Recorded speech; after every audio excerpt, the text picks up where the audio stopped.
অস্ত্র মামলায় 17 বছরের দণ্ড থেকে খালাস পেলেন বাবর। 21 আগস্ট গ্রেনেড হামলা মামলায় তারেক রহমান সহ সব আসামির খালাসের বিরুদ্ধে আপিল। রাজধানীর খিলক্ষেতে শিশু ধর্ষণের অভিযোগে মামলা, নির্যাতিতার পরীক্ষা নিরীক্ষা চলছে। গণপিটুনিতে আহত অভিযুক্তকে ঢাকা মেডিকেলে ভর্তি। দুই নেতাকে মারপিটের ঘটনায় বগুড়ায় পরিবহন ধর্মঘটে ভোগান্তি, আড়তে আগুন দিয়ে শ্রমিকদের বিক্ষোভ, 4 ঘণ্টা পর প্রত্যাহার। খাগড়াছড়িতে দুর্বৃত্তের গুলিতে ইউপিডিএ প্রসিদ্ধ গ্রুপের নারী সদস্য নিহত। দেখছিলেন ক্রাউন সিভেন সংবাদ শিরোনাম। অস্ত্র মামলায় সাবেক স্বরাষ্ট্র প্রতিমন্ত্রী লুৎফুজ্জামান বাবরকে খালাস দিয়েছে হাইকোর্ট। একই সঙ্গে 17 বছরের সাজাকে অবৈধ ঘোষণা করা হয়েছে। বুধবার বিচারপতি মোস্তফা জামান ইসলামের নেতৃত্বাধীন হাইকোর্টের দ্বৈত বেঞ্চ এই রায় দেন। 2007 সালে সেনা সমর্থিত তত্ত্বাবধায়ক সরকারের আমলে লুৎফুজ্জামান বাবরের বাসা থেকে লাইসেন্সবিহীন রিভলভার পাওয়ার দাবি করা হয়। গ্রেফতারের 7 দিন পর গুলশান থানায় অস্ত্র মামলা দায়ের করে পুলিশ। এই মামলায় 2007 সালের 30 অক্টোবর বাবরকে 17 বছরের কারাদণ্ড দেন ঢাকার একটি বিশেষ আদালত। বাবরের পক্ষে আইনজীবী বলেন, যৌথ বাহিনীর গ্রেফতারের 7 দিন পর উদ্দেশ্যমূলকভাবে এই মামলা দায়ের করা হয়। এজাহারে বলা হয়, একটি লাল কালো ব্যাগ থেকে অস্ত্র উদ্ধার করা হয়, কিন্তু জব্দ তালিকায় সেই ব্যাগ ছিল না।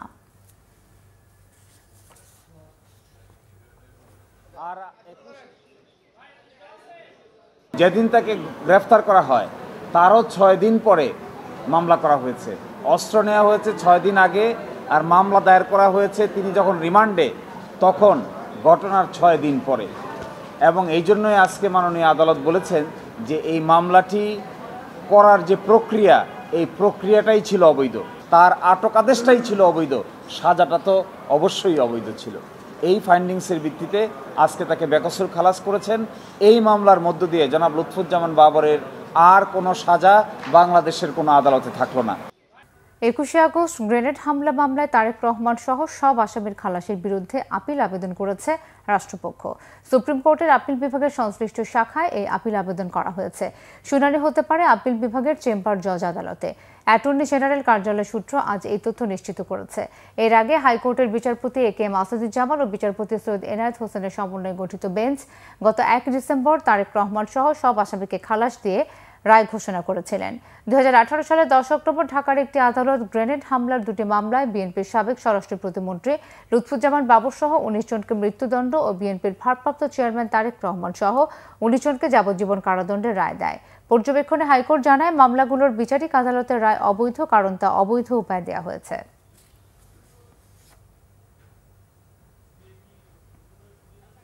রাজধানীর খিলক্ষেত এলাকায় ধর্ষণের অভিযোগের ঘটনায় শিশুটির পরীক্ষা নিরীক্ষা চলছে।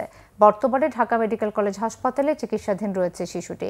গণপিটুনিতে আহত অভিযুক্ত তরুণকেও ভর্তি করা হয়েছে ঢাকা মেডিকেলে। রাতে পুলিশের কাছ থেকে তাকে ছিনিয়ে নিয়ে ব্যাপক মারধর করে বিক্ষুব্ধ জনতা। বিক্ষুব্ধরা চড়া হয় পুলিশের উপরও। ধর্ষণ ও পুলিশের উপর হামলার ঘটনায় আলাদা 2টি মামলা হয়েছে। 2 মামলায় 3 জনকে গ্রেফতার করা হয়েছে। বিস্তারিত ফজলে রাব্বির প্রতিবেদনে। ঘটনা আনুমানিক রাত 12টা। খিলক্ষেত এলাকার মধ্যপাড়ায় ধর্ষণের অভিযোগে এক তরুণকে আটকে রাখা হয়েছে।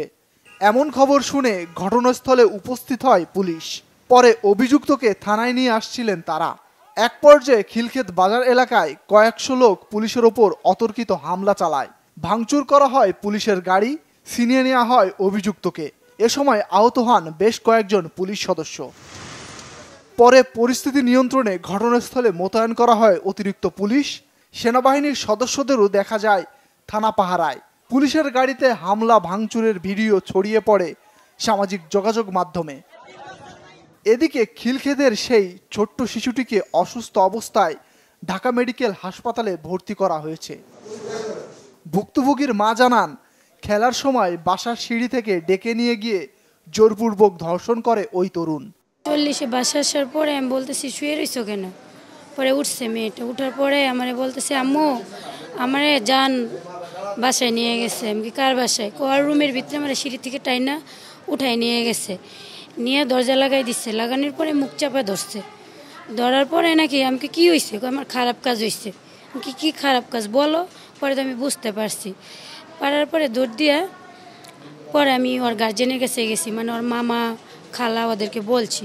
বলার পরে আমি বলছি আমি কিন্তু হসপিটালে নিয়ে যাব। পরে আমি কুর্মিতলা আসছি। আসার পরে এখানে দেখে ওনারা বলছে ঢাকা মেডিকেলে নিয়ে যান। এ ঘটনায় এখন পর্যন্ত অভিযুক্তের সঠিক পরিচয় শনাক্ত করা যায়নি। তবে গুরুতর আহত অবস্থায় কুর্মিটোরা জেনারেল হাসপাতাল থেকে ঢাকা মেডিকেল কলেজ হাসপাতালে পাঠানো হয়েছে। ফজলে রাব্বি, বাংলা ভিশন, ঢাকা। খাগড়াছড়ির মাটিরাঙ্গায় দুর্বৃত্তের গুলিতে ইউপিডিএফ প্রসিত গ্রুপের নারী সদস্য নিহত হয়েছে। সকালে মাটিরাঙ্গা তাইনন্দং হেডম্যান পাড়া এলাকায় এই ঘটনা ঘটে। নিহতের নাম অস্তিন ত্রিপুরা। পুলিশ জানায়, সকালে ইউপিডিএফ এর কর্মীদের উপর অতর্কিতে হামলা চালায় জেএসএস। এতে ইউপিডিএফ এর এক নারী নিহত হন। আহত একজনকে হাসপাতালে ভর্তি করা হয়েছে। এদিকে ঘটনার পর থেকে ঘটনাস্থলে সেনাবাহিনী, বিজিবি ও অতিরিক্ত পুলিশ মোতায়েন করা হয়েছে। বগুড়ায় মোটর শ্রমিক ইউনিয়নের 2 নেতাকে মারপিটের ঘটনায় পরিবহন শ্রমিকদের ডাকা ধর্মঘট 4 ঘণ্টা পর প্রত্যাহার করা হয়েছে। সকাল থেকে বগুড়ার পরিবহন শ্রমিকদের ডাকা ধর্মঘটে যানবাহন চলাচল বন্ধ ছিল। ফলে বগুড়া থেকে জেলার বিভিন্ন রুটে চলাচলকারী বাস, সিএনজি, অটোরিকশা চলাচল বন্ধ থাকে। ভোগান্তিতে পড়ে যাত্রীরা। সকাল 11টার দিকে বিক্ষুব্ধ শ্রমিক জনতা স্টেশন রোডে 3টি নারিকেলের আড়তে আগুন লাগিয়ে দেয়। ফায়ার সার্ভিস দ্রুত ঘটনাস্থলে গিয়ে আগুন নেভায়। দুপুর 12টার দিকে সেনাবাহিনীর একটি দল সেখানে গিয়ে বিক্ষুব্ধদের বুঝিয়ে পরিস্থিতি নিয়ন্ত্রণে আনে। পরে শ্রমিকরা ধর্মঘট প্রত্যাহার করে নেয়। মঙ্গলবার সন্ধ্যায় শহরের স্টেশন রোডের নারিকেল ব্যবসায়ীদের সাথে সিএনজি চালকদের বাকবিতণ্ডা হয়। উভয় পক্ষকে থামাতে গিয়ে মোটর শ্রমিক ইউনিয়নের সহ সাধারণ সম্পাদক আনোয়ার হোসেন রানা ও সদস্য হযরত আলী নারিকেল ব্যবসায়ীদের মারপিটে আহত হন। মৌলভীবাজারে মুঠোফোনে থাকা ছবি দেখে সাংবাদিকের উপর হামলা চালিয়েছে দুর্বৃত্তরা। হামলায় গুরুতর আহত হয়েছেন দৈনিক রূপালী বাংলাদেশ মৌলভীবাজারের নিজস্ব প্রতিবেদক, মৌলভীবাজার প্রেস ক্লাবের সদস্য মোহাম্মদ শাহজাহান মিয়া। প্রত্যক্ষদর্শীরা জানায়, মঙ্গলবার রাত 9:30টার দিকে সদর হাসপাতাল জামে মসজিদ থেকে তারাবির নামাজ শেষে সাংবাদিক শাহজাহান বের হয়ে অজুখানায় যান। সেখানে আগে থেকে ওত পেতে থাকা 8 থেকে 10 জন তার পেছন দিয়ে প্রবেশ করে। এ সময় মুঠোফোনে থাকা ছবি মিলিয়ে দুর্বৃত্তরা সাংবাদিক শাহজাহানের উপর লাঠি ও রড দিয়ে হামলা চালায়। শাহজাহানের চিৎকারে লোকজন এগিয়ে এলে দুর্বৃত্তরা পালিয়ে যায়। গুরুতর আহত শাহজাহানকে উদ্ধার করে স্থানীয় হাসপাতালে ভর্তি করা হয়েছে। হামলাকারীদের প্রত্যেকের মুখেই মাস্ক পরা ছিল। চট্টগ্রাম মহানগরীতে পাইকারি কাপড়ের মার্কেটে অভিযান চালিয়েছে ভোক্তা অধিকার সংরক্ষণ অধিদপ্তর। দুপুরে মহানগরীর টেরি বাজারে এই অভিযান চালানো হয়। এ সময় পাইকারি কাপড়ের দোকান মেগা মার্টকে 1 লাখ টাকা জরিমানা করা হয়। ক্রয় রসিদ ছাড়া বিদেশি কসমেটিক্স ও পণ্য বিক্রির অভিযোগে তাদেরকে এই জরিমানা করা হয়। প্রতিষ্ঠানটি নিজেদের তৈরি পাঞ্জাবি, শার্ট সহ বিভিন্ন কাপড়কে বিদেশি কাপড় বলে বিক্রি করে আসছিল। এই ধরনের অভিযান অব্যাহত থাকবে বলে জানান ভোক্তা অধিকার সংরক্ষণ অধিদপ্তরের কর্মকর্তারা। 30 বছর ধরে বাঁশ বেতের সেতু দিয়ে চলাচল করছে সিলেটের ওসমানীনগর ও সুনামগঞ্জের জগন্নাথপুর উপজেলার সীমান্তবর্তী অর্ধশত গ্রামের মানুষ। চরম দুর্ভোগে তারা। সরকারি বিভিন্ন দপ্তরে ধর্ণা দিয়েও মেলেনি সেতুর আশ্বাস। সিলেট থেকে দীপু সিদ্দিকের পাঠানো তথ্য ছবিতে ডেস্ক রিপোর্ট। ক্যামেরায় ছিলেন মোহাম্মদ আজমল আলী।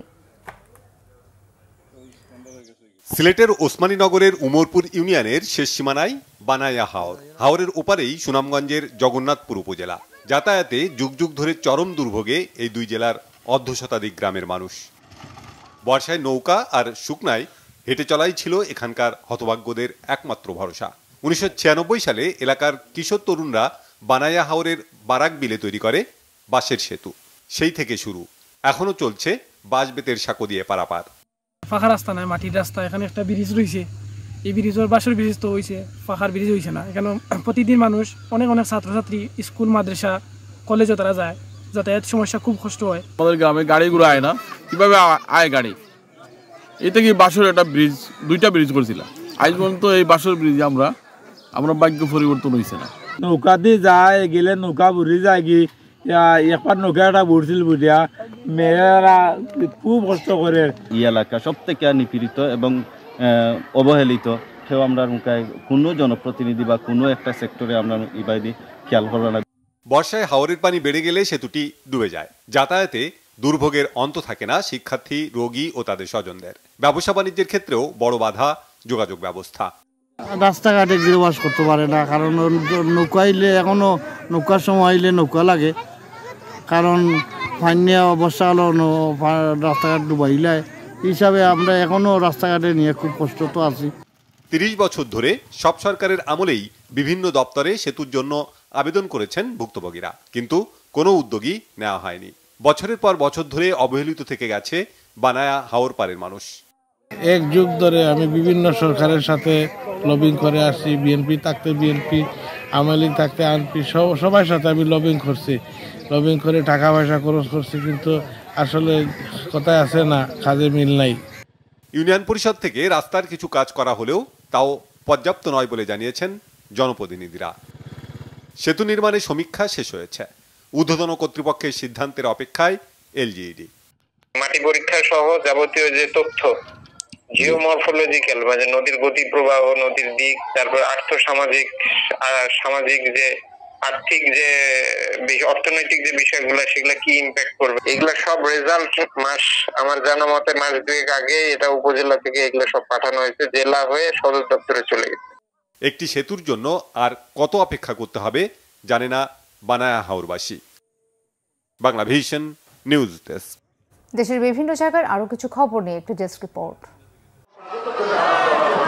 বগুড়ার গাবতলীতে শহীদ রাষ্ট্রপতি জিয়াউর রহমানের বাড়িতে বেগম খালেদা জিয়ার সুস্থতা কামনায় ইফতার ও দোয়া মাহফিল এবং দুস্থদের মাঝে ছাগল বিতরণ করা হয়েছে। বাগবাড়ি গ্রামে এতে প্রধান অতিথি ছিলেন চেয়ারপারসনের উপদেষ্টা পরিষদের সদস্য হেলালুজ্জামান তালুকদার লালু। বিএনপি রাষ্ট্র সংস্কারের 31 দফার লিফলেট বিতরণ করা হয়েছে রাজশাহীতে। নগরীর হরিপুরে লিফলেট বিতরণ শেষে একটি ইফতার ও দোয়া মাহফিলের আয়োজন করা হয়। এতে উপস্থিত ছিলেন কেন্দ্রীয় তাঁতি দলের আহ্বায়ক আবুল কালাম আজাদ। পৌর জামায়াতে ইসলামীর ইফতার মাহফিল হয়েছে গোপালগঞ্জে। শহরের সালিহিয়া কামিল মাদ্রাসা মিলনায়তনে উপস্থিত ছিলেন ফরিদপুর অঞ্চল টিমের সদস্য অ্যাডভোকেট আজমল হুসাইন সর্দার। গাজায় ইসরায়েলি বাহিনীর বর্বর হামলার প্রতিবাদে মানববন্ধন হয়েছে সিলেটে। দুপুরে চৌহাট্টাস্থ কেন্দ্রীয় শহীদ মিনারে কর্মসূচির আয়োজন করে ইসলামী ছাত্র শিবির। 5 শতাধিক অসহায় পরিবারের মাঝে খাদ্য সামগ্রী বিতরণ করা হয়েছে খাগড়াছড়িতে। সকালে রিজিয়ন মাঠে মানবতার বাজারের মাধ্যমে কার্যক্রমের উদ্বোধন করেন Guimara region commander brigadier general Mohammad Abul Kalam Shamsuddin Rana. বিকল্প জ্বালানি পরিকল্পনা বিষয়ক বিভাগীয় সভা হয়েছে ময়মনসিংহে। দুপুরে নগরীর একটি হোটেলে এতে উপস্থিত ছিলেন অতিরিক্ত বিভাগীয় কমিশনার তাহমিনা আক্তার। নরসিংদীর রায়পুরায় গৃহবধূকে ধর্ষণ ও হত্যার হুমকির প্রতিবাদে মানববন্ধন হয়েছে। সকালে স্থানীয় প্রেস ক্লাবের সামনে এতে অংশ নেন স্থানীয়রা। এ সময় ধর্ষণের সাথে জড়িতদের আইনের আওতায় আনার দাবি জানান তারা। Bangla Vision news desk. এই ছিল এখনকার মতো। পরের সংবাদ সন্ধ্যা 7:30টায় দেখার আমন্ত্রণ রইল। এছাড়া বাংলা ভিশন সংবাদ ও সংবাদ সংশ্লিষ্ট অনুষ্ঠান দেখতে ভিজিট করুন www.bbnews24.com ও facebook.com/banglavisionnews এবং সাবস্ক্রাইব করুন youtube.com/banglavisionnews। ধন্যবাদ।